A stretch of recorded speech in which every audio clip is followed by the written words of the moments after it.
ദൈവത്തിൻ്റെ അതിപരിശുദ്ധമായ നാമം ഈ രാത്രികാലം വീണ്ടും വാഴ്ത്തപ്പെടുമാറാകട്ടെ. വീണ്ടും ഒരുമിച്ച് നിങ്ങളോടൊപ്പം ദൈവജനവുമായി നിൽക്കുവാൻ ദൈവം ഒരുക്കിയ വലിയൊരവസരത്തിനായി ഞാൻ ദൈവത്തെ സ്തുതിക്കുന്നു. നമ്മൾ പഠിച്ചുകൊണ്ടിരിക്കുന്ന ബൈബിൾ പഠന പരമ്പരയുടെ മൂന്നാമത്തെ ഭാഗത്തിലേക്ക് നമ്മൾ വന്നെത്തി നിൽക്കുകയാണ്. 1 പത്രോസ് 1 അധ്യായത്തിൽ നിന്നും തുടങ്ങിയതായ ഈ പഠനം നമ്മൾ മുന്നോട്ട് കൊണ്ടുപോവുകയാണ് കർത്താവിൽ ആശ്രയിച്ച്. നിങ്ങളുടെ വിലയേറിയ പ്രാർത്ഥനയെ ചോദിച്ചുകൊണ്ട് ഇന്ന് ദൈവത്തിൻ്റെ പരിശുദ്ധാത്മാവ് എന്നിൽ നൽകിയിരിക്കുന്ന സന്ദേശത്തെ നിങ്ങൾക്ക് വേണ്ടി കൈമാറുവാൻ ഞാൻ ആഗ്രഹിക്കുകയാണ്. 1 പത്രോസ് 1 അധ്യായം അതിന് 1 മുതലുള്ളതായ വാക്യങ്ങളാണ് നമ്മൾ പഠിച്ചുകൊണ്ടിരിക്കുന്നത്. യേശുക്രിസ്തുവിൻ്റെ അപ്പോസ്തലനായ പത്രോസ് പൊന്തോസിലും ഗലാത്യയിലും കപ്പദോക്യയിലും ആസിയയിലും ബിഥുനിയിലും ചിതറിപ്പാർക്കുന്ന പരദേശികളും പിതാവായ ദൈവത്തിൻ്റെ മുന്നറിവിനൊത്തവണ്ണം ആത്മാവിൻ്റെ വിശദീകരണം പ്രാപിച്ച അനുസരണം കാണിപ്പാനും യേശുക്രിസ്തുവിൻ്റെ രക്തത്താൽ തളിക്കപ്പെടുവാനുമായി വൃതന്മാരുമായവർക്ക് എഴുതുന്നത്. നമ്മൾ ചിതറിപ്പാർക്കുന്നവരാണ്, നമ്മൾ പരദേശികളാണ്, എന്നാൽ നമ്മൾ വൃതന്മാരാണ്. ഇതാണ് നമ്മൾ പഠിക്കുവാനിടയായിത്തീർന്നത്. നമ്മൾ ചിതറിപ്പാർക്കപ്പെട്ടവരാണെങ്കിലും നമ്മൾ ഈ ലോകത്തിൽ ഉള്ളവരല്ല എങ്കിലും നമുക്കൊരു ഐഡൻറ്റിറ്റി ഉണ്ട്, നമുക്കൊരു വ്യക്തിത്വമുണ്ട്, നമുക്കൊരു മുഖമുദ്രയുണ്ട്. നമ്മൾ ദൈവത്തിൻ്റെ വൃതന്മാരാണ് എന്നുള്ളതാണ്. തുടർന്ന് പത്രോസ് പറയുന്ന വളരെ പ്രധാനപ്പെട്ട ഒരു കാര്യമാണ് ഇന്ന് രാത്രികാലം നമ്മൾ പഠിക്കുവാനായിട്ട് പോകുന്നത്. അതിനൊരു സന്ദേശത്തിന് ഇന്നത്തെ ചിന്തയ്ക്ക് ഒരു തലക്കെട്ട് ഇടുവാൻ ആഗ്രഹിക്കുകയാണെങ്കിൽ ഇങ്ങനെയായിരിക്കും: വീണ്ടും ജനിച്ചവരുടെ മഹാത്മ്യം. വീണ്ടും ജനിച്ചവരുടെ മഹാത്മ്യം. അതിൻ്റെ 3 മുതൽ 5 വരെയുള്ളതായ വാക്യങ്ങളിൽ പത്രോസ് വളരെ ഗഹനമായി ആഴമേറിയ കാര്യങ്ങൾ ഉൾക്കൊള്ളിച്ചുകൊണ്ട് വീണ്ടും ജനനത്തിൻ്റെ മഹാത്മ്യത്തെ വളരെ വിശദമായിട്ട് നമുക്ക് പഠിപ്പിച്ചു തരികയാണ്. തുടക്കം ഇതാണ്. നമ്മൾ കഴിഞ്ഞ ക്ലാസ്സിൽ കാണുവാനിടയായിത്തീരുന്നു. അതിനൊന്ന് തൊട്ടുകൊണ്ട് ഞാൻ മുന്നോട്ട് പോവുകയാണ്. പിതാവായ ദൈവത്തിൻ്റെ മുന്നറിവിനൊത്തവണ്ണം ആത്മാവിൻ്റെ വിശദീകരണം പ്രാപിച്ച് അനുസരണം കാണിപ്പാനും യേശുക്രിസ്തുവിൻ്റെ രക്തത്താൽ തളിക്കപ്പെടുവാനുമായ വൃതന്മാരുമാർക്ക് എഴുതുന്നത്. എങ്ങനെയാണ് നിങ്ങൾ വൃതന്മാരായി മാറിയത്? അതിൻ്റെ ഒരു വ്യാഖ്യാനമാണ് പത്രോസ് 3 വാക്യത്തിൽ തുടങ്ങുന്നത്. അവൻ മരിച്ചവരുടെ നിന്നുള്ള യേശുക്രിസ്തുവിൻ്റെ പുനരുദ്ധാനത്താൽ തൻ്റെ കരുണാധിക്യപ്രകാരം നമ്മെ ജീവനുള്ള പ്രത്യാശയ്ക്കായി അന്ത്യകാലത്ത് വെളിപ്പെടുവാൻ ഒരുങ്ങിയിരിക്കുന്ന രക്ഷയ്ക്ക് വിശ്വാസത്താൽ ദൈവശക്തിയിൽ കാക്കപ്പെടുന്ന നിങ്ങൾക്ക് വേണ്ടി സ്വർഗത്തിൽ സൂക്ഷിച്ചിരിക്കുന്നതും ക്ഷയം, മാലിന്യം, വാട്ടം എന്നിവ ഇല്ലാത്തതുമായ അവകാശത്തിന് തന്നെ വീണ്ടും ജനിപ്പിച്ചിരിക്കുന്നു. അപ്പോൾ വളരെ നീണ്ടതായ ഒരു വാക്യശകലമാണ്. ഇതിൽ വളരെയധികം ആത്മീകമായ അർത്ഥങ്ങൾ പത്രോസ് ഉൾപ്പെടുത്തിയിട്ടുണ്ട്. ഇത് നമ്മൾ വായിക്കുമ്പോൾ പലപ്പോഴും അതിൻ്റെ വളരെ ഗഹനമേറിയതായ അർത്ഥം പലപ്പോഴും നമ്മൾ മനസ്സിലാക്കാതെ ചിലപ്പോൾ വായിച്ചു വിടാറുണ്ട്. എന്നാൽ ഇതിൻ്റെ ആഴമേറിയ അർത്ഥം പരിശുദ്ധാത്മാവ് നമുക്ക് മനസ്സിലാക്കി തന്നുകൊണ്ടിരിക്കുന്നു. അത് മനസ്സിലാക്കിയവർക്ക് ഞാൻ ദൈവത്തെ സ്തുതിക്കുകയാണ്. എന്നാൽ ഒന്നുകൂടി അതിനെ ഒന്ന് തൊടുവാൻ മാത്രമാണ് ഞാൻ ഇന്ന് രാത്രികാലം ആഗ്രഹിക്കുന്നത്. 8 പ്രധാനപ്പെട്ട കാര്യങ്ങളാണ് പത്രോസ് നമ്മുടെ വീണ്ടും ജനനത്തോടുള്ള ബന്ധത്തിൽ ഇവിടെ പ്രതിപാദിച്ചിരിക്കുന്നത്. 8 ഇമ്പോർട്ടൻറ്റ് തിങ്സ്. ആ 8 കാര്യങ്ങളും പെട്ടെന്നൊന്ന് തൊടുവാനാണ് ഞാൻ ഇന്ന് രാത്രികാലം ആഗ്രഹിക്കുന്നത്. വളരെ ഗഹനമായ രീതിയിലേക്ക് കടക്കുവാൻ ആഗ്രഹിക്കുന്നില്ല. എപ്പോഴും നമ്മൾ ആ കോണ്ടെക്സ്റ്റുവലായിട്ട് ആ ലേഖനത്തിൽ തന്നെ ഉൾക്കൊണ്ട് നിൽക്കുവാനാണ് ഞാൻ ആഗ്രഹിക്കുന്നത്. അതിനോടുള്ള ബന്ധത്തിൽ 1-2 കുറിവാക്യങ്ങൾ മാത്രം പറഞ്ഞുകൊണ്ട് മുന്നോട്ട് പോകാൻ ആഗ്രഹിക്കുക. 8 പ്രധാനപ്പെട്ട കാര്യങ്ങൾ നമ്മളെ വീണ്ടും ജനിപ്പിച്ചിരിക്കുന്നു എന്ന് പറഞ്ഞ് അവസാനിപ്പിക്കുന്ന അതിൻ്റെ 5-ാമത്തെ വാക്യം അവകാശത്തിനായി തന്നെ വീണ്ടും ജനിച്ചിരിക്കുന്നു. 2-ാം വാക്യത്തിൽ പറയുന്നത് പോലെ വൃതന്മാരുമായവർക്ക്. അപ്പോൾ ദൈവത്തിൻ്റെ വൃതന്മാരായി മാറിയ നമ്മൾ ഒരു വീണ്ടും ജനനത്തിൻ്റെ പ്രക്രിയയിലൂടെയാണ് അതിന് സാധ്യമായി തീർന്നത്. വീണ്ടും ജനനം വളരെ പ്രാഥമികമായ അടിസ്ഥാനപരമായ ഒരു ഉപദേശമാണ് വീണ്ടും ജനനം എന്നുള്ളത്. എന്നാൽ പലപ്പോഴും നമ്മളതിൻ്റെ ആഴം മനസ്സിലാക്കുവാനായിട്ട് ഇടയായിത്തീരുന്നില്ല. എന്നാൽ പത്രോസ് വളരെ വിശദമായി 8 കാര്യങ്ങൾ ഉൾക്കൊള്ളിച്ചുകൊണ്ടാണ് വീണ്ടും ജനനത്തിൻ്റെ പ്രസക്തി, വീണ്ടും ജനനത്തിൻ്റെ മഹാത്മ്യം ഇവിടെ വിശദീകരിച്ചിരിക്കുന്നത്. ഒന്നാമതായി പത്രോസ് പറയുന്ന കാര്യം നമ്മൾ കഴിഞ്ഞ പ്രാവശ്യം കണ്ടതാണെങ്കിൽ പോലും രണ്ടും കൂടെ ചേർത്ത് ഞാനൊന്ന് ധ്യാനിക്കുവാൻ ആഗ്രഹിക്കുകയാണ്. പിതാവായ ദൈവത്തിൻ്റെ മുന്നറിവിനൊത്തമാണ് നിങ്ങൾ വീണ്ടും ജനിച്ചത്. Hallelujah. According to the foreknowledge of God the Father. അപ്പോൾ നമ്മൾ വീണ്ടും ജനിച്ചതിൻ്റെ പിന്നിൽ ദൈവത്തിനൊരു മുന്നറിവുണ്ട്. നമ്മൾ അത് കാണുവാനിടയായി തീർന്നു. ഈ വീണ്ടെടുപ്പിൻ്റെ മുന്നറിവ്, നമ്മെ വീണ്ടും ജനിപ്പിക്കുവാനുള്ള ദൈവത്തിൻ്റെ പദ്ധതിയുടെ മുന്നറിവ്, അത് ഇന്നെന്നലെയും തുടങ്ങിയതല്ല. നമ്മുടെ ജനനശേഷം ദൈവം ആലോചിച്ചു തുടങ്ങിയതല്ല. അയ്യോ, സിംജൻ ജനിച്ചല്ലോ, ഇനി സിംജനെ രക്ഷിക്കുവാനുള്ള കാര്യം നമ്മളൊന്ന് ക്രമീകരിക്കണമല്ലോ എന്ന് ചിന്തിച്ചു തുടങ്ങിയതല്ല. ഞാൻ എൻ്റെ അമ്മയുടെ ഉദരത്തിൽ ഉരുവാകുന്നതിന് മുൻപ്, ഓ പ്രൈസ് ദി ലോർഡ്, ലോകസ്ഥാപനത്തിന് മുൻപ് തന്നെ എന്നെ കുറിച്ചുള്ള ദൈവത്തിൻ്റെ പദ്ധതിയുടെ അടിസ്ഥാനത്തിൽ എന്നെ വീണ്ടും ജനിപ്പിക്കുവാനുള്ള, രക്ഷയിലേക്ക് കൊണ്ടുവരുവാനുള്ള പദ്ധതിയുടെ പൂർത്തീകരണം യേശു ക്രിസ്തു ചെയ്തു കഴിഞ്ഞു. ഹല്ലേലൂയ. Price the Lord. കഴിഞ്ഞ ദിവസം ഒരു ദൈവദാസൻ പറഞ്ഞ ഒരു വാചകം എന്നെ വളരെയധികം ശ്രദ്ധിച്ചു.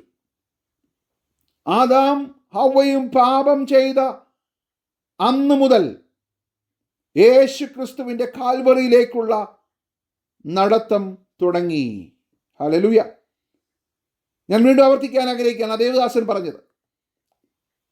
ആദാമും ഹവ്വയും പാപം ചെയ്ത അന്നു മുതൽ യേശു ക്രിസ്തുവിൻ്റെ കാൽവറിയിലേക്കുള്ള ഗമനം തുടങ്ങി. He started walking towards Calvary from the day Adam and Eve sinned. Oh, what a glorious thought that is. എത്ര മനോഹരമായ ഒരു കാര്യമാണത്. ആദാമേ നീ എവിടെ എന്ന് ചോദിച്ച ചോദ്യം നമ്മൾ വളരെ വിശദമായി കഴിഞ്ഞ പ്രാവശ്യം കാണുവാനിടയായി തീർന്നു. അന്ന് മുതൽ ദൈവത്തിൻ്റെ മുന്നറിവ്, ദൈവത്തിൻ്റെ മനസ്സിൽ കാത്തു സൂക്ഷിച്ച ഒരു മിസ്റ്റീരിയറായിട്ടുള്ളതായ ഒരു കാര്യമാണ് നമ്മുടെ വീണ്ടും ജനനം എന്നുള്ളത്. എന്നെ കേൾക്കുന്ന പ്രിയമുള്ള ദൈവമക്കളെ, ഇങ്ങനെയുള്ളതായ വളരെ ആഴമേറിയ ദൈവത്തിൻ്റെ ഇൻവെസ്റ്റ്മെന്റ് ഉൾക്കൊണ്ടു നിൽക്കുന്ന ഒരു പദ്ധതിയുടെ ഭാഗമായിട്ടാണ് നമ്മൾ വീണ്ടും ജനിച്ചിരിക്കുന്നത്. ഹല്ലേലൂയ. അതിനെയാണ് പത്രോസ് ഇവിടെ പറയുന്നത്, പിതാവായ ദൈവത്തിൻ്റെ മുന്നറിവിനൊത്തവണ്ണം, according to the foreknowledge of God the Father. Praise the Lord. എഫേസ്യ ലേഖനം 1-ാം അധ്യായം 4-5-6 വാക്യങ്ങൾ നമ്മൾ കണ്ടു. ഇതിനുള്ള ബന്ധത്തിൽ ഞാൻ ഒന്നുകൂടി വായിക്കുവാൻ ആഗ്രഹിക്കുകയാണ്. വളരെ മനോഹരമായി പൗലോസ് അവിടെ വിശദീകരിക്കുന്നുണ്ട്. നാം തന്റെ സന്നിധിയിൽ വിശുദ്ധരും നിഷ്കളങ്കരുമാകേണ്ടതിന് അവൻ ലോകസ്ഥാപനത്തിന് മുൻപേ, പ്രൈസ് ദി ലോർഡ്, ലോകസ്ഥാപനത്തിന് മുൻപേ നമ്മെ ആരിൽ തിരഞ്ഞെടുത്തു? ക്രിസ്തുവിൽ തിരഞ്ഞെടുത്തു. ക്രിസ്തുവിൽ തിരഞ്ഞെടുത്തു. തിരുഹിതത്തിൻ്റെ പ്രസാദപ്രകാരം, ദൈവത്തിൻ്റെ പ്രസാദപ്രകാരം, ദൈവത്തിൻ്റെ പ്രസാദപ്രകാരം, പ്രൈസ് ദി ലോർഡ്, യേശു ക്രിസ്തു മുഖാന്തരം നമ്മെ ദത്തെടുത്തു, നമ്മെ അഡോപ്റ്റ് ചെയ്തു. അവൻ പ്രിയനായവനിൽ നമുക്ക് സൗജന്യമായി നൽകിയ, പ്രൈസ് ദി ലോർഡ്, തൻ്റെ കൃപാമഹത്വത്തിൻ്റെ പുകഴ്ചയ്ക്കായി സ്നേഹത്തിൽ നമ്മെ മുൻനിയമിക്കുകയും ചെയ്തുവല്ലോ. ആ വാക്യം അൺപാക്ക് ചെയ്യാൻ ഞാൻ ആഗ്രഹിക്കുന്നില്ല. എന്നാൽ according to the foreknowledge of God the Father, പിതാവായ ദൈവത്തിൻ്റെ മുന്നറിവിനൊത്തവണ്ണമാണ് നമ്മൾ വീണ്ടും ജനിച്ചിരിക്കുന്നത്. Praise the Lord. ഇന്ന് രാത്രികാലം എന്നെ കേൾക്കുന്ന പ്രിയമുള്ള ദൈവമക്കളെ, നെഞ്ചത്ത് കൈവച്ചുകൊണ്ട് അഹങ്കാരത്തോടെയല്ല, എളിമയോടെ, താഴ്മയോടെ, വിനയത്തോടെ നമുക്ക് പറയാം, കർത്താവേ, എന്നെ വീണ്ടും ജനിപ്പിക്കുവാൻ നീ എന്നെ കണ്ട ദിവസത്തിനായി ഞാൻ ദൈവത്തെ സ്തുതിക്കുന്നു. Price the Lord. നിക്കോദിമോസിനോട് കർത്താവ് പറഞ്ഞതുപോലെ നീ വീണ്ടും ജനിക്കണം, വീണ്ടും ജനിക്കണം, ബോൺ അഗൈൻ. അപ്പോൾ നിക്കോദിമോസിന്റെ ചോദ്യം, എങ്ങനെയാണ് അത് സാധിക്കുന്നത്? അമ്മയുടെ ഉദരത്തിൽ എനിക്ക് വീണ്ടും കയറുവാൻ സാധ്യമല്ലല്ലോ. അപ്പോൾ കർത്താവ് പറയുകയാണ്, അത് നിന്റെ ബുദ്ധിയിൽ ഉൾക്കൊള്ളുവാൻ അടങ്ങുന്നതായ കാര്യമല്ല, ഇത് പരിശുദ്ധാത്മാവിനാൽ സംഭവിക്കുന്ന കാര്യമാണ്. എന്നാൽ ഇത് പിതാവായ ദൈവത്തിൻ്റെ മുന്നറിവിനൊത്തവണ്ണം നടന്നതായ ഒരു കാര്യമാണ്. എന്നെ കേൾക്കുന്ന പ്രിയമുള്ള ദൈവമക്കളെ, നിങ്ങൾ വീണ്ടും ജനിച്ച ദിവസം, നിങ്ങൾ കർത്താവിലായ ദിവസം, പുതിയ സൃഷ്ടിയായ ദിവസം, നിങ്ങളൊരു കാര്യം തിരിച്ചറിഞ്ഞു, ഞാനൊരു അനാഥനല്ല, ഞാനൊരു ആക്സിഡൻ്റ് അല്ല, ഞാനൊരു തെറ്റല്ല. എൻ്റെ മാതാപിതാക്കന്മാർ എന്നെ കാണുന്നതിന് മുൻപ്, ലോകസ്ഥാപനത്തിന് മുമ്പ് എൻ്റെ കർത്താവ് എന്നെ കണ്ടു. ആ ഒരു തിരിച്ചറിവിലേക്ക് നമ്മൾ വന്ന ദിവസമാണ് നമ്മുടെ വീണ്ടും ജനനത്തിൻ്റെ ദിവസം. ഹല്ലേലൂയ! അതൊരു വെളിപ്പാടാണ്. വീണ്ടും ജനിക്കാത്തവർക്ക് അത് മനസ്സിലാകുകയില്ല. എന്നാൽ വീണ്ടും ജനിച്ച ദൈവമക്കളോട് പത്രോസ് പറയുകയാണ്, ഈ കഷ്ടതയുടെ തീവ്രതയുടെ നടുവിൽ നിങ്ങൾ പതറിപ്പോകരുത്. നിങ്ങളുടെ വീണ്ടും ജനനം എന്ന് പറയുന്നത് ഒരു സാധാരണ കാര്യമല്ല. പിതാവായ ദൈവത്തിൻ്റെ മുന്നറിവിനൊത്തവണ്ണം സംഭവിച്ചതായ കാര്യമാണ്. Price the Lord.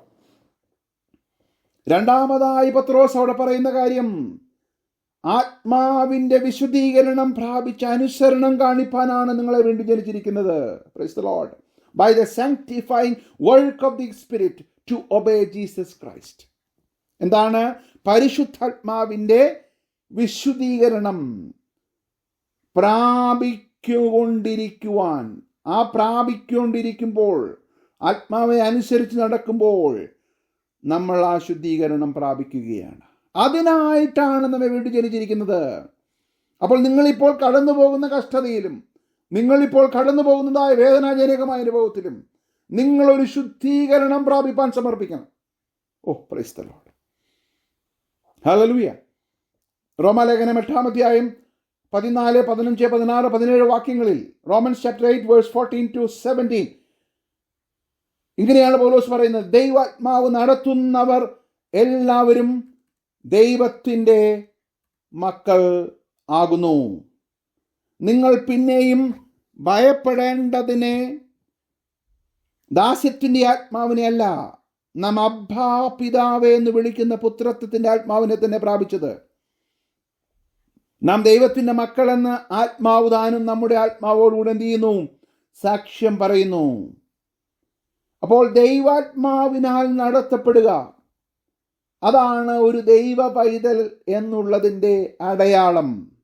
അപ്പോൾ നമ്മൾ വീണ്ടും ജനിപ്പിച്ചിരിക്കുന്നത് ദൈവത്തിൻ്റെ മുന്നറിവിനൊത്തമാണ് എന്നത് ഒരു വാസ്തവമായി നിൽക്കുമ്പോൾ, അതിൻ്റെ പ്രായോഗിക തലത്തിൽ പത്രോസ് പറയുകയാണ്, ആ വിശുദ്ധീകരണം ഓരോ ദിവസവും പ്രാപിച്ച് അനുസരണത്തിൽ തികഞ്ഞു വരുവാനാണ് നിങ്ങളെ വീണ്ടും ജനിപ്പിച്ചിരിക്കുന്നത്. ഹല്ലേലൂയ. ആ അനുസരണത്തിൽ നിങ്ങൾ തികഞ്ഞു വരേണ്ടത് സാഹചര്യങ്ങൾ അനുകൂലമായി നിൽക്കുമ്പോൾ മാത്രമല്ല, സാഹചര്യങ്ങൾ പ്രതികൂലമായി നിൽക്കുമ്പോഴും ഈ ആത്മാവിൻ്റെ വിശുദ്ധീകരണം നടന്നുകൊണ്ടിരിക്കുകയാണ്.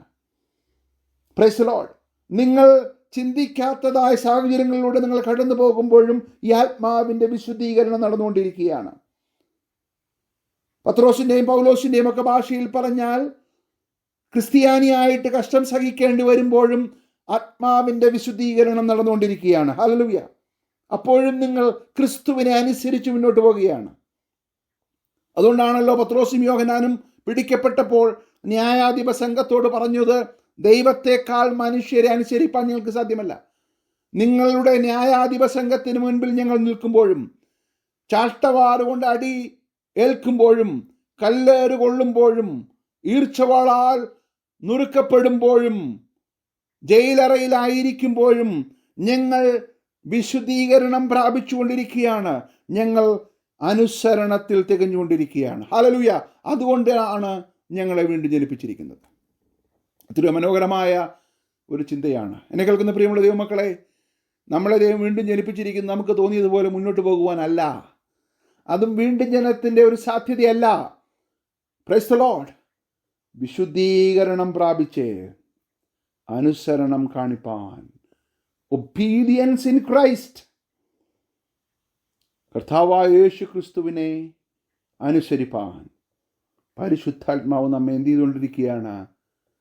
വിശുദ്ധീകരിച്ചുകൊണ്ടിരിക്കുകയാണ്. കഴിഞ്ഞ പ്രാവശ്യം നമ്മൾ കാണുവാനിടയത്തിൽ ഗലാത്യ ലേഖനത്തിൽ പറഞ്ഞിട്ടുള്ളത്, ആത്മാവിൻ്റെ ഫലമോ അതെന്താണ്? ക്രിസ്തുവിൻ്റെ സ്വഭാവം നമ്മളിൽ രൂപപ്പെട്ടു വരണം. അത് ആത്മാവിനെ അനുസരിച്ച് നടന്നെങ്കിൽ മാത്രമേ സാധിക്കുകയുള്ളൂ. ആത്മാവിനെ അനുസരിച്ച് നടക്കുക എന്ന് പറഞ്ഞാൽ ഒരു വൺ ടൈം കാര്യമല്ല.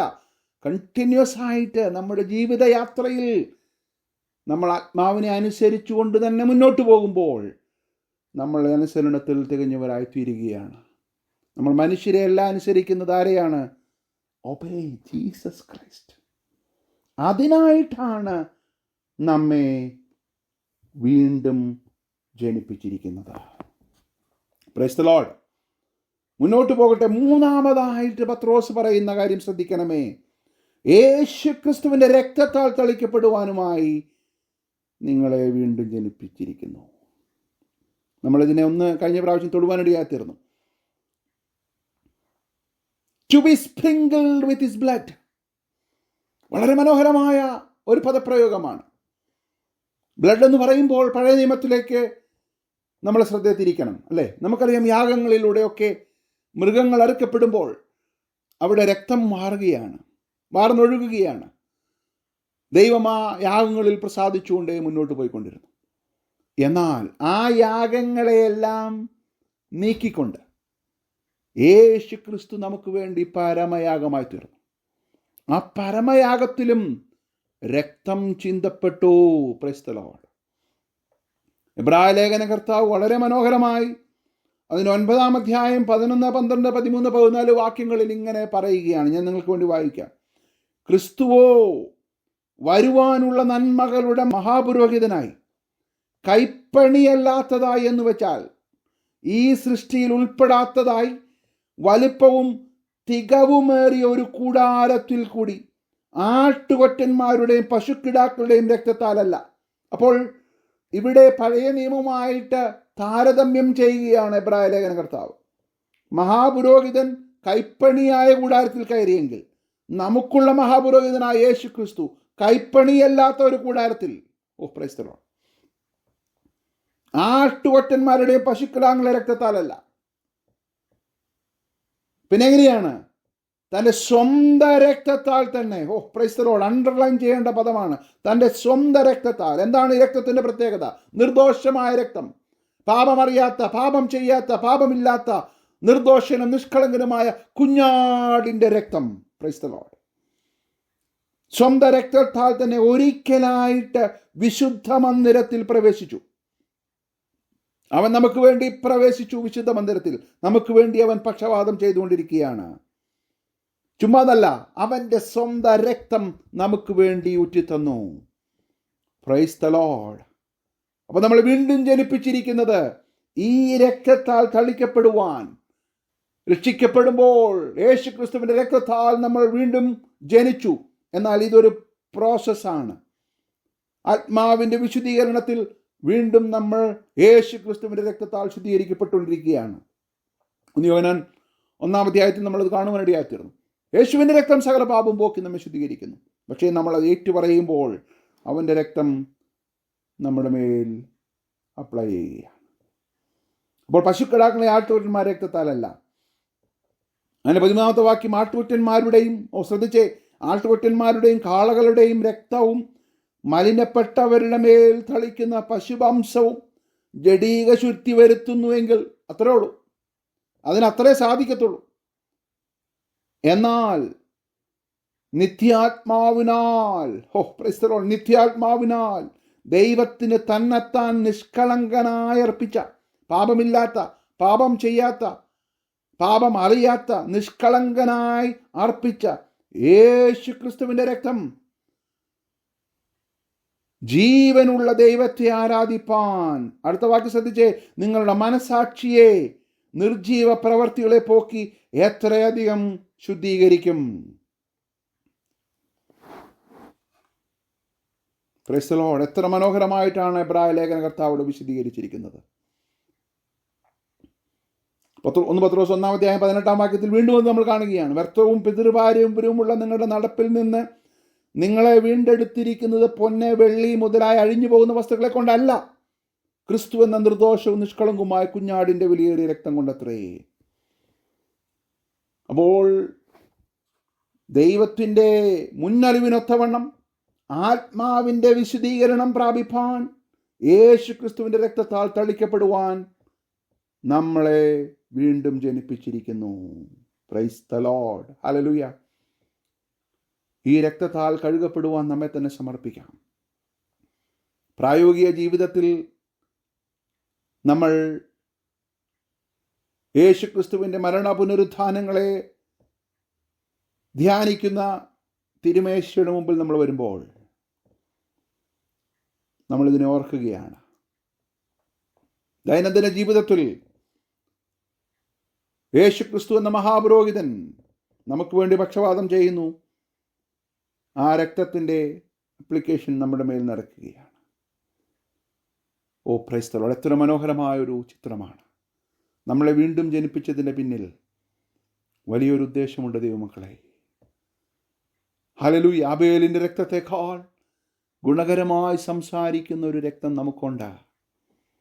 Price the Lord, hallelujah. നമ്മൾ നിത്യതയിലെത്തുമ്പോൾ അവൻ്റെ രക്തം കൊണ്ട് നമ്മളെ വീണ്ടെടുത്തു എന്ന് പറഞ്ഞ് നമ്മൾ അവനെ ആരാധിക്കുന്ന ഒരു ദിവസമുണ്ട്. കുഞ്ഞാടിൻ്റെ കല്യാണം വന്നുവല്ലോ. നമുക്ക് വേണ്ടി അറുക്കപ്പെട്ട കുഞ്ഞാടിൻ്റെ കല്യാണം. എല്ലാം വളരെ കണക്റ്റഡാണ്. Price the Lord. അപ്പോൾ മൂന്നാമതായി പത്രോസ് പറയുന്ന കാര്യം യേശു ക്രിസ്തുവിൻ്റെ രക്തത്താൽ. ഞാൻ അതിനെക്കുറിച്ച് കൂടുതൽ വിശദീകരിക്കുവാൻ ആഗ്രഹിക്കുന്നില്ല, നമുക്കറിയാവുന്ന ഭാഗമായതുകൊണ്ട് പറഞ്ഞു വിടുകയാണ്. യേശു ക്രിസ്തുവിൻ്റെ രക്തത്താൽ തളിക്കപ്പെടുവാനുമായി വീണ്ടും ജനിച്ചിരിക്കുന്നു. നാലാമതായി പത്രോസ് പറയുന്ന ഒരു കാര്യം, ഈ വീണ്ടും ജനനം സാധിച്ചതിൻ്റെ പിന്നിൽ വലിയതായൊരു സംഭവം നടന്നു. ചരിത്രപ്രധാനമായൊരു സംഭവം നടന്നു. എന്താണ്? അവൻ മരിച്ചവരുടെ നിന്ന് ഉയർത്തെഴുന്നേറ്റു. Praise the Lord. അവൻ മരിച്ചവരുടെ നിന്നുള്ള യേശു ക്രിസ്തുവിൻ്റെ പുനരുത്ഥാനത്താൽ, through the resurrection of Jesus Christ, you have been born again. അപ്പം നമ്മുടെ വീണ്ടും ജനനത്തിൻ്റെ പിന്നിൽ ഒരുപാട് സത്യങ്ങളുണ്ട് ദൈവമക്കളെ. ഇത് ചുമ്മാ ഒരു ടിക്ക് മാർക്ക് ഇട്ട് പോകുന്ന സംഭവമല്ല. ഇത് ഒരു ചുമ്മാ കൈ ഉയർത്തി മാത്രം മുന്നോട്ട് പോകുന്ന സംഭവമല്ല. ഇതിന് പിന്നിൽ ഗഹനമായ വിഷയങ്ങളുണ്ട്. ഇതിന് പിന്നിൽ ഇൻവെസ്റ്റ്മെൻ്റ് ഉണ്ട്. അതുകൊണ്ടാണ് എബ്രായ ലേഖന കർത്താവ് പറഞ്ഞ്, ഇത്ര വലിയ രക്ഷയെ നമ്മൾ ഗണ്യമാക്കാതെ പോകരുത്. യേശു ക്രിസ്തു മരിച്ചവരുടെ ഉയർത്തെഴുന്നേറ്റത് കൊണ്ടും നമുക്ക് സാധ്യമായ വീണ്ടും ജനനം. Price the Lord. Through the resurrection of Jesus Christ. എന്താണ് അത് പറയാൻ കാരണം? 1 കൊരിന്ത്യർ 15-ാം അധ്യായം 14 മുതൽ 17 വരെയുള്ള വാക്യങ്ങളിൽ പൗലോസ് അതിനെ വളരെ വിശദമായിട്ട് വിശദീകരിക്കുന്നുണ്ട്.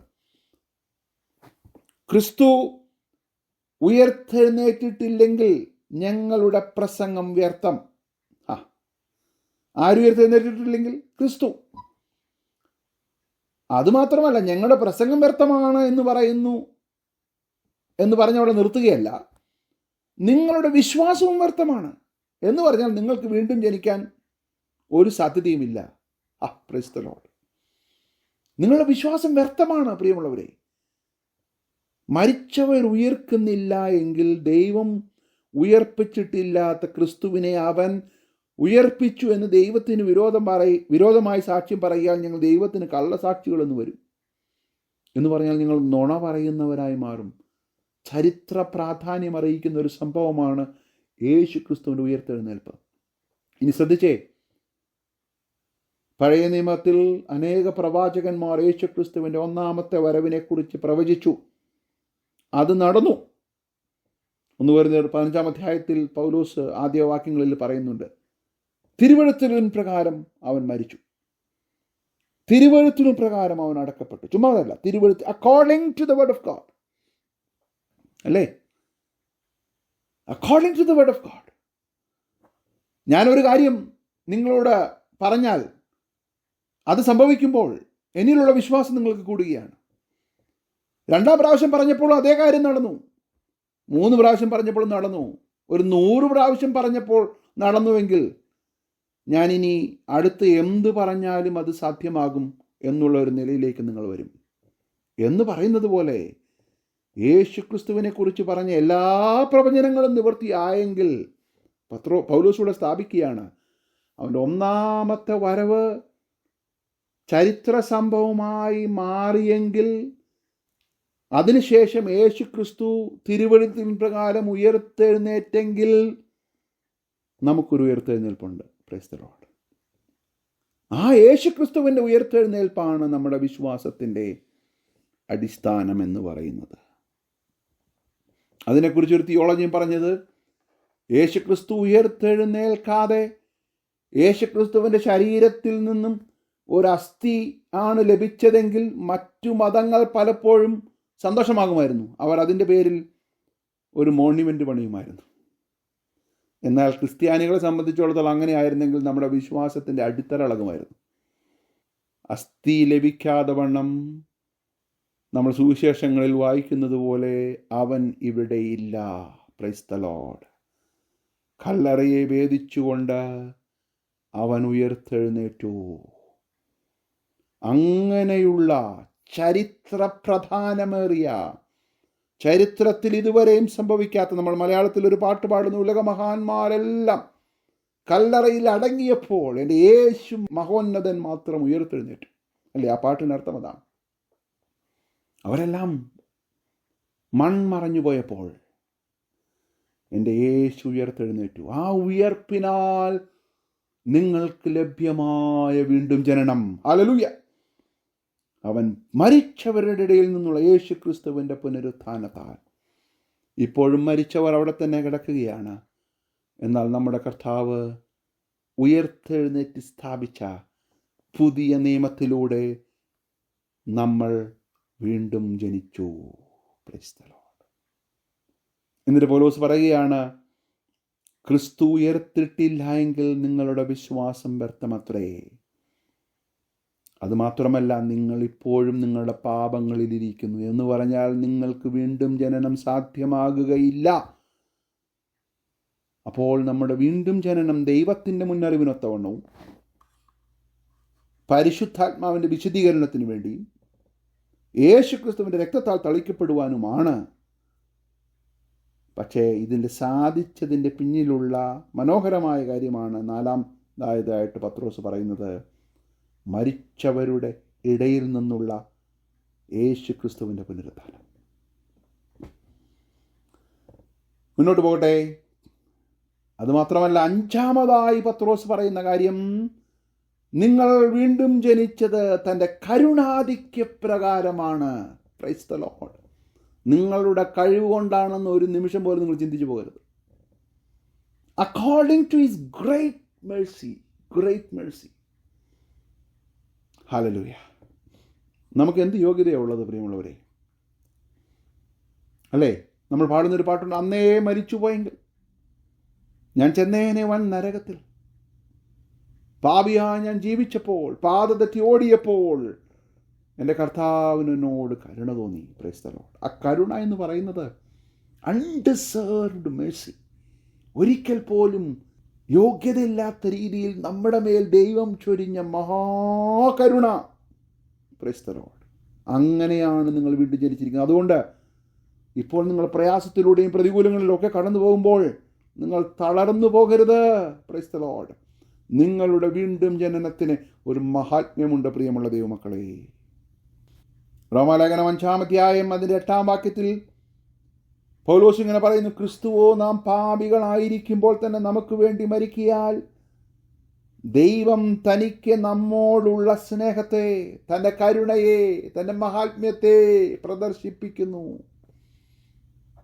നമ്മൾ യോഗ്യരായിട്ടല്ല, ബലഹീനമായത് തിരഞ്ഞെടുത്തു, ഭോഷത്വമായത് തിരഞ്ഞെടുത്തു. ബലമുള്ളതിനെ ലജ്ജിപ്പാൻ, ബലമുള്ളതിനെ, ബുദ്ധിയുള്ളതിനെ ലജ്ജിപ്പാൻ ദൈവം ഭോഷത്വമായത് തിരഞ്ഞെടുത്തു. പൗലോസ് മറ്റൊരു ഭാഗത്ത് പറയുന്നുണ്ട്, ആ പാപികളിൽ ഞാൻ ഒന്നാമൻ. രണ്ടാമനല്ല, ഒന്നാമനാണ് എന്ന് പറഞ്ഞാൽ ഈ ലോകത്തിൽ ഏറ്റവും കൂടുതൽ കരുണ ലഭിച്ച ആളെന്നുള്ള ഒരു അവാർഡ് നമ്മൾക്ക് പറയുന്ന ഭാഷയിൽ അങ്ങ് മനസ്സിലാകുന്ന ഭാഷയിൽ അങ്ങ് പറയാം, അവാർഡ് ലഭിക്കുന്നുണ്ടെങ്കിൽ അത് എനിക്കായിരിക്കണം. രണ്ടാമനായ പാപിയല്ല, ഞാൻ ഒന്നാമനായ പാപി എന്ന് പറഞ്ഞാൽ എൻ്റെ വീണ്ടും ജനനത്തിനാണ് കർത്താവ് ഏറ്റവും വലിയ കരുണ കാണിച്ചത്. ഓഹ്, പ്രൈസ് ദി ലോർഡ്. എന്നെ കേൾക്കുന്ന ദൈവമക്കളെ, പലപ്പോഴും നമ്മൾ ബിഹേവ് ചെയ്യുന്നത് കണ്ടു കഴിഞ്ഞാൽ നമ്മളിതിന് യോഗ്യരാണോ എന്ന് തോന്നിപ്പോകും. അല്ല. തൻ്റെ കരുണപ്രകാരം എന്നല്ല പത്രോസോട് പറഞ്ഞു, കരുണാധിക്യപ്രകാരം. ഓഹ്, praise the Lord. Abundance of his mercy. കരുണാധിക്യപ്രകാരമാണ് ദൈവം നമ്മെ വീണ്ടെടുത്തിരിക്കുന്നത്. തീത്തോസിൻ്റെ ലേഖനം 3-ാം അധ്യായം 4-5 വാക്യങ്ങളിൽ ഇങ്ങനെയാണ് നമ്മൾ വായിക്കുന്നത്: എന്നാൽ നമ്മുടെ രക്ഷിതാവായ ദൈവത്തിൻ്റെ ദയയും മനുഷ്യപ്രീതിയും ഉദിച്ചപ്പോൾ അവൻ നമ്മെ നാം ചെയ്ത നീതിപ്രവർത്തികളാൽ അല്ല, അങ്ങനെ തോന്നരുത്, അങ്ങനെയല്ല, നോട്ട് ബൈ വർക്ക്സ്. പിന്നെ എങ്ങനെയാണ്? തൻ്റെ കരുണപ്രകാരം അത്രേ രക്ഷിച്ചത്, according to his great mercy. അതിനായിട്ട് നമ്മെ വീണ്ടും ജനിപ്പിച്ചിരിക്കുന്നു. Praise the Lord. തൻ്റെ കരുണാധിക്യപ്രകാരം നമ്മെ വീണ്ടും ജനിപ്പിച്ചിരിക്കുന്നു. 6-ാമതായി പത്രോസ് പറയുന്ന കാര്യം ശ്രദ്ധിച്ചേ. നമ്മെ എന്തിനായിട്ട് വീണ്ടും ജനിപ്പിച്ചിരിക്കുന്നു? ജീവനുള്ള പ്രത്യാശയ്ക്കായി വീണ്ടും ജനിപ്പിച്ചിരിക്കുന്നു. We are born again to a living hope. Praise the Lord. എന്താണ് ജീവനുള്ള പ്രത്യാശ? ഇന്നലേക്കാൾ ഞാൻ എൻ്റെ പ്രിയൻ്റെ നാടിനോട് ഇന്ന് അടുത്തു. ഓരോ ദിവസവും വളരുന്ന പ്രത്യാശ അല്ലേ?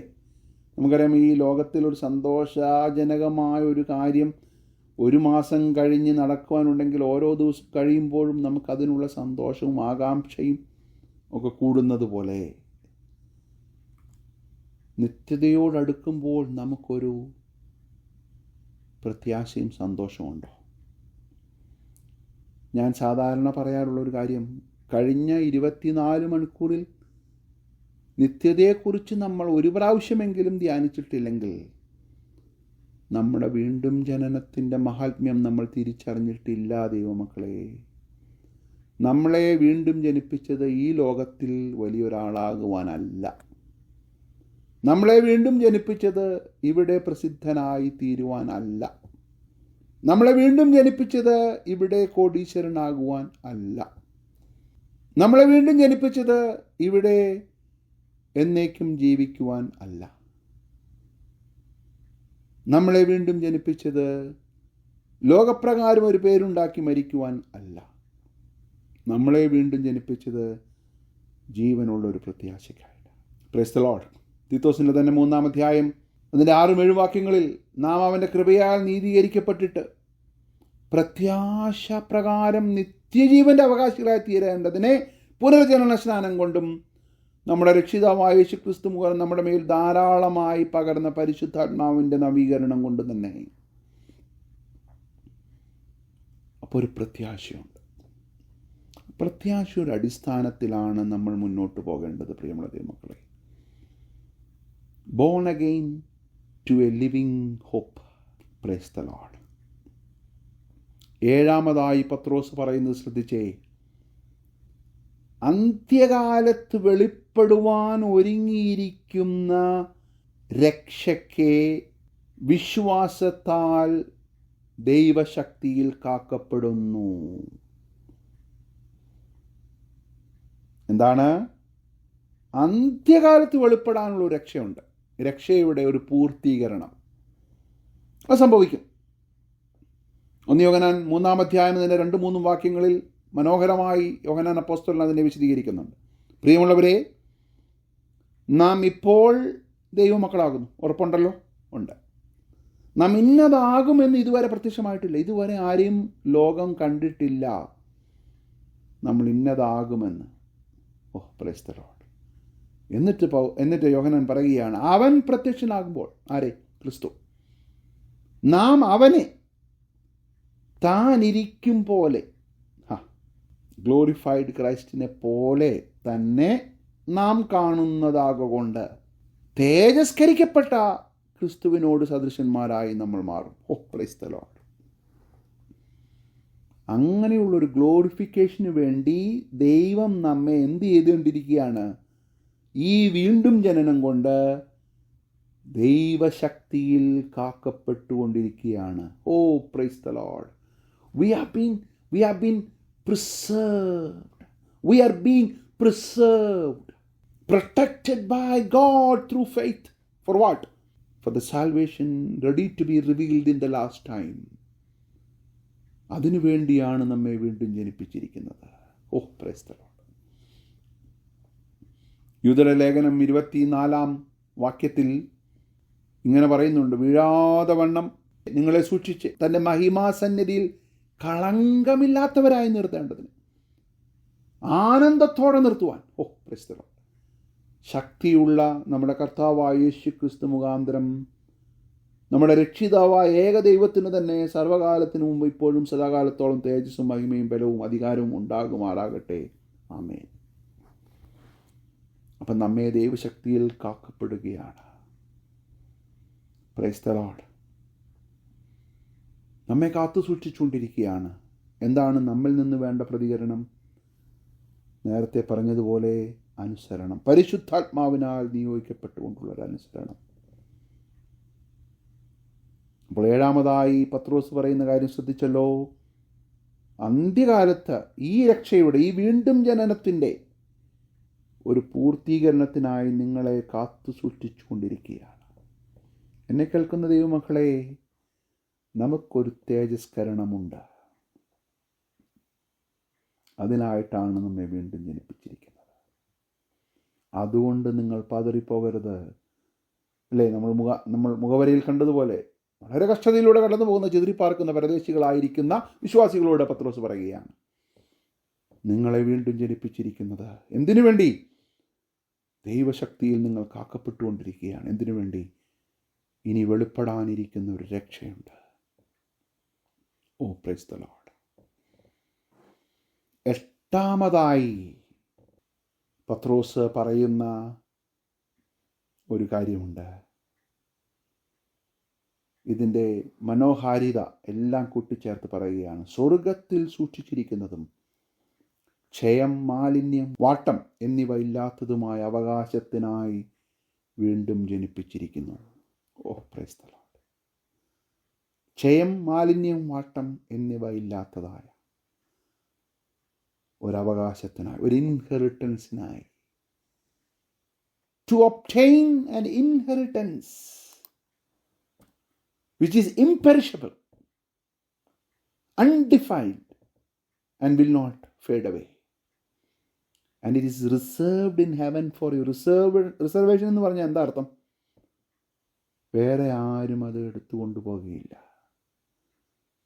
പൗലോസിൻ്റെ ഭാഷയിൽ പറഞ്ഞാൽ, ഞാൻ നല്ലപോലെ പൊരുതു, ഓട്ടം തികച്ച് വിശ്വാസം കാത്തു, ഇനി നീതിയുടെ കിരീടം എനിക്കായിട്ട് വെച്ചിരിക്കുന്നു. റിസർവ് ചെയ്ത് വെച്ചിരിക്കുകയാണ്. അല്ലാതെ അവിടെ കിടക്കുന്ന കിരീടങ്ങളുടെ കൂട്ടത്തിൽ എനിക്ക് താല്പര്യമുള്ളത് പോയി ഞാൻ എടുക്കുകയല്ല. ലഭിച്ചാൽ ലഭിച്ചു, അല്ല അല്ല അല്ല. എന്നിട്ട് പൗലോസ് പറയുന്നു, എനിക്ക് മാത്രമല്ല, അവൻ്റെ വരവിൽ പ്രത്യാശ വച്ചിരിക്കുന്ന നിങ്ങൾക്ക്. നമുക്ക് റിസർവ് ചെയ്ത് വെച്ചിരിക്കുന്ന ഒരു ഇൻഹെറിറ്റൻസ് ഉണ്ട്. അതുകൊണ്ട് ഈ കഷ്ടതയിൽ നിങ്ങൾ പതറിപ്പോകരുത്. ക്ഷയമില്ലാത്തത്, മാലിന്യമില്ലാത്തത്, വാട്ടമില്ലാത്തത്, അല്ലേ? മറ്റൊരു സ്ഥലത്ത് പൗലോസ് പറയുന്നുണ്ടല്ലോ, അവർ വാടുന്ന കിരീടം പ്രാപിക്കും, നമ്മളോ വാടാത്ത കിരീടം പ്രാപിക്കും. വാടാത്ത കിരീടം. Price the Lord. വാടാത്ത കിരീടം പ്രാപിക്കുന്ന ഒരു ദിവസമുണ്ട്. കണ്ടിടും പ്രിയനെ ഞാൻ കണ്ടിടും, അന്യനല്ല സ്വന്തം കണ്ണാൽ തൻ്റെ മുഖം കണ്ടിടും. എന്നോട്ടവും അധ്വാനവും വൃഥാവല്ല. Praise the Lord. 2 കൊരിന്ത്യർ 4-ാം അധ്യായം അതിൻ്റെ 17-18 വാക്യങ്ങളിൽ പൗലോസ് പറയും, നൊടി നേരത്തേക്കുള്ള ഞങ്ങളുടെ ലഘുവായ കഷ്ടം അത്യന്തം അനവധിയായ തേജസ്സിൻ്റെ നിത്യകനം. Praise the Lord. ക്ഷയമില്ലാത്ത, മാലിന്യമില്ലാത്ത, വാട്ടമില്ലാത്ത തേജസ്സിൻ്റെ നിത്യകനം ഞങ്ങൾക്ക് കിട്ടുവാൻ ഹേതുവാകുന്നു. അതുകൊണ്ട് കാണുന്നതിനെ അല്ല ഞങ്ങൾ നോക്കിക്കൊണ്ടിരിക്കുന്നത്. അതിനായിട്ടല്ല ഞങ്ങളെ വീണ്ടും ജനിപ്പിച്ചിരിക്കുന്നത്. കാണുന്നത് താൽക്കാലികമാണ്, കാണാത്തതോ നിത്യം. കാണുന്നതെല്ലാം താൽക്കാലികമാണ്, കാണാത്തതാണ് നിത്യം. അതുകൊണ്ട് പൗലോസ് പറയുകയാണ്, കാണാത്തതിനെ ഞങ്ങൾ നോക്കുന്നു. എങ്ങനെയാണ് കാണാത്തതിനെ നോക്കാൻ സാധിക്കുന്നത്? കാണുന്നതിനെയല്ലേ നോക്കുവാൻ സാധിക്കുകയുള്ളൂ. കാണാത്തതിനെ നോക്കുവാനുള്ള ഒരു ആത്മീക കണ്ണ് നമുക്കുണ്ടാകണം. അങ്ങനെയാണ് നമ്മളെ വീണ്ടും ജനിപ്പിച്ചിരിക്കുന്നത്. വീണ്ടും ജനിക്കുമ്പോൾ ഈ ലോകത്തിന് കാണുവാൻ സാധിക്കാത്ത ഒരു ആത്മീക കണ്ണ് നമുക്ക് വേണ്ടി ദൈവം തുറന്നു. Price the Lord. അല്ലേ? മഹാനായ ഒരു വ്യക്തി പ്രാർത്ഥിച്ച പ്രാർത്ഥന, അദ്ദേഹത്തിൻ്റെ പേര് ഞാൻ പെട്ടെന്ന് മറന്നുപോയി. Stamp eternity on my eyes. Price the Lord. കണ്ണുകൾ തുറക്കുമ്പോൾ ഞാൻ കാണേണ്ടത് നിത്യതയാണ്, ഇൻഹെറിറ്റൻസ് ആണ്. അപ്പോൾ വീണ്ടും ജനിപ്പിച്ചപ്പോൾ നമ്മളിൽ ദൈവം ഒരു ആത്മീയ കണ്ണ് ഫിറ്റ് ചെയ്തിട്ടുണ്ട്.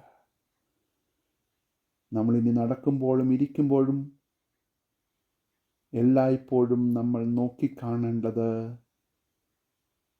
നിത്യതയിൽ നമുക്ക് വേണ്ടി വച്ചിരിക്കുന്ന ക്ഷയിച്ചു പോകുന്നതും മാലിന്യപ്പെട്ടു പോകുന്നതൊന്നുമല്ല, ക്ഷയം, മാലിന്യം, വാട്ടം എന്നിവ ഇല്ലാത്തതായ അവകാശത്തിനായിട്ട് നമ്മെ വീണ്ടും ജനിപ്പിച്ചിരിക്കുന്നു. 8 പ്രധാനപ്പെട്ട കാര്യങ്ങളാണ് നമ്മൾ കണ്ടത്. എങ്ങനെയാണ് വീണ്ടും ജനിച്ചത്? പിതാവായ ദൈവത്തിൻ്റെ മുന്നറിവിനൊത്തവണ്ണം. എന്തിനു വേണ്ടിയാണ്? ആത്മാവിൻ്റെ വിശദീകരണം പ്രാപിച്ച അനുസരണം കാണിപ്പാൻ. എന്തിനു വേണ്ടിയാണ് വീണ്ടും ജനിച്ചത്? യേശുക്രിസ്തുവിൻ്റെ രക്തത്താൽ തളിക്കപ്പെടുവാൻ. എങ്ങനെയാണ് അത് സാധിച്ചത്? അവൻ്റെ മരിച്ചവരിൽ നിന്നുള്ള യേശുക്രിസ്തുവിൻ്റെ പുനരുത്ഥാനത്താൽ. എങ്ങനെയാണ് നമുക്ക് വീണ്ടും ജനനം സാധിച്ചത്? തൻ്റെ കരുണാധിക്യ പ്രകാരം. എന്തിനു വേണ്ടിയാണ്? ജീവനുള്ള പ്രത്യാശയ്ക്കായിട്ട്. അതിനുവേണ്ടി നമ്മൾ ദൈവശക്തിയിൽ കാക്കപ്പെടുകയാണ്. എന്തിനു വേണ്ടി? അന്ത്യകാലത്ത് വെളിപ്പെടുവാൻ ഒരുങ്ങിയിരിക്കുന്ന രക്ഷയ്ക്ക്. എന്താണ് അതിൻ്റെ പ്രത്യേകത? ക്ഷയം, മാലിന്യം, വാട്ടം എന്നിവ ഇല്ലാത്തതുമായ ഒരവകാശം.